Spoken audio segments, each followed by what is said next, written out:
Hi guys, Alex from alext.com again. Now I hope you have a good week.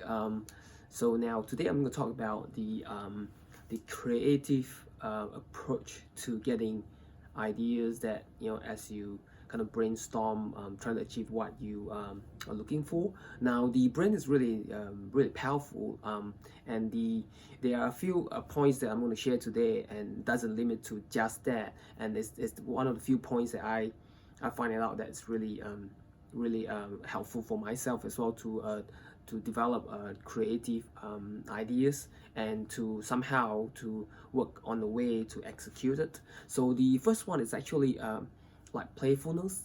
And so if when the brain is kind of like really in a really dull and static moment, the thing that's kind of like stopping us to explore into the unexplored area, the usually playfulness can sort of allow the mind to really sort of relax a little bit and to really look into a mode that you can feel a bit free to think about things. So there are a couple things I think people might think about, like, oh, while having a shower you got ideas, and in bed while sleeping and you're doing stuff, and like even exercise as well.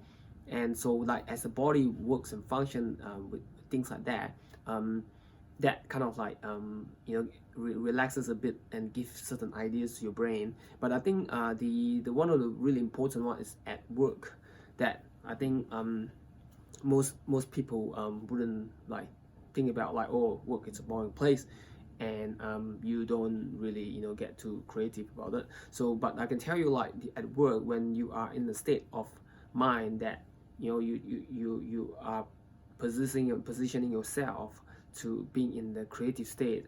So what you do is you constantly, like, I think that's one of the keys is to also like to focus on getting the things that you want, and at the same time that creative juice, like they say, will slowly immerse and come to that environment. So again, like, because we the playfulness is kind of like you got to set yourself to a mode that being playful and relax and do something about it while thinking.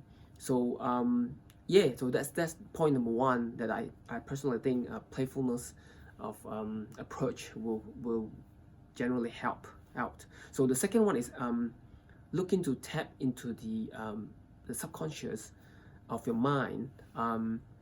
So what I mean by that is when you are consciously aware that what you're doing, and so you think about the subconscious that is untapped. So you actually allow yourself to um, think back into a deeper mode, and actually tap into what's in the past, like the subconscious has gone through, and sort of explore into that. So it's really hard to really calculate like how things will work out to accordingly. But as you allow your subconscious to really tap into the ability, you'll be surprised, like a lot of things that will generally like pops out. And so the number three one is as you go through number 1.1 and 2, you generally have point number 3, which is putting a notepad beside your bed. And so notepad by means like you write down, because it's a really important something really important, that when you write it down, you generally have a stronger sense of yourself, affirming that certain ideas is clearly like written, and you actually think about it.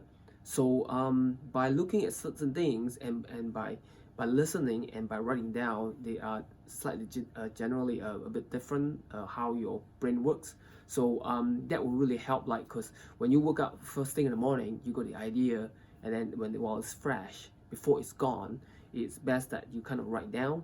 And that, because we got so many distractions throughout the day, and we can't really remember certain things that we have figured out in the morning. So it's best to keep notepad beside it all the time.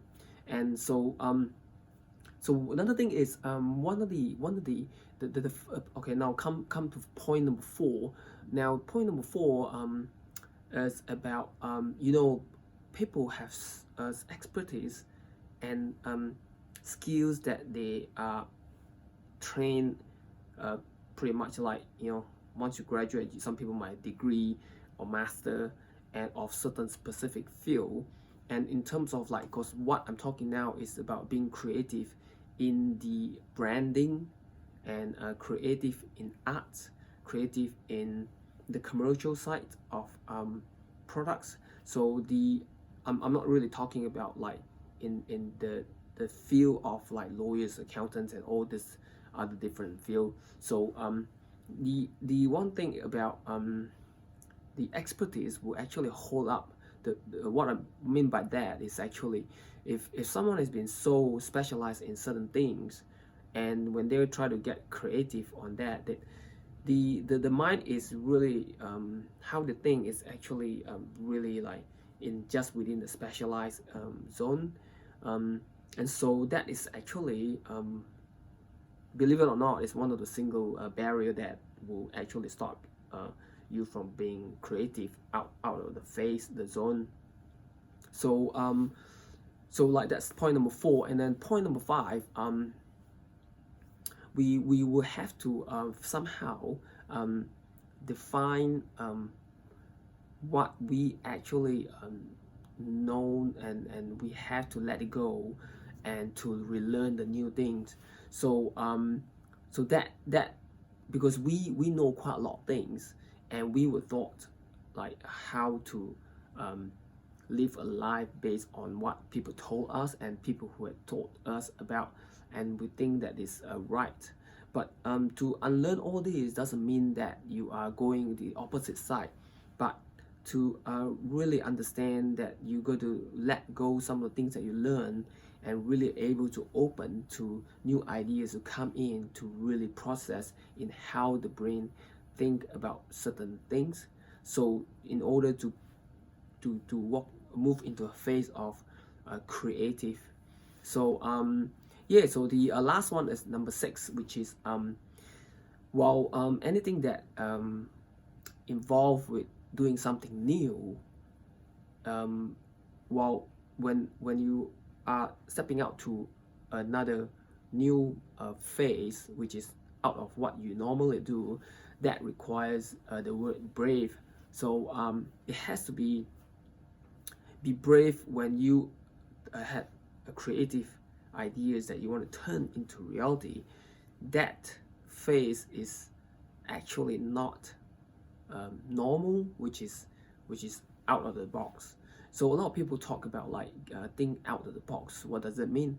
So it's basically thinking out of what you normally think, and by getting out of it, it's uncomfortable. So that requires like being brave as well. So when you're out of it, there are certain things that you need to work it out.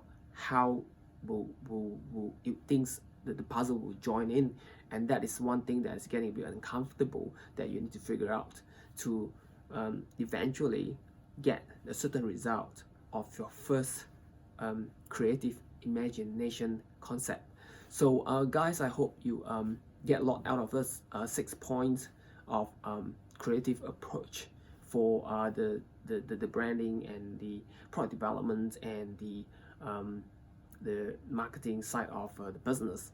And so I'm just talking about just specifically on that industry, and I hope you get a lot out of it.